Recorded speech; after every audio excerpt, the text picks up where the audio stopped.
Hazrat Ata bin Abi Rabah narrates that Hazrat Ibn Abbas radiyallahu anhu said to me, "Shouldn't I show you a woman who is amongst the inmates of paradise?"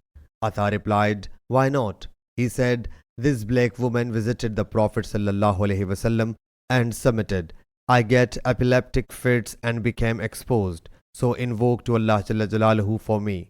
He sallallahu alaihi wasallam thereupon said, 'If you wish, endure it, and you will be blessed with paradise, and if you wish, I shall make supplication to Allah Jalla Jalaluhu to cure you.'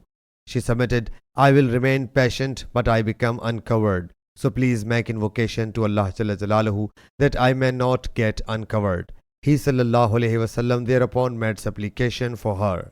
Hazrat Ata narrates that he saw Zafar, the aforementioned woman, who was tall and black, near the curtains of the Kaaba.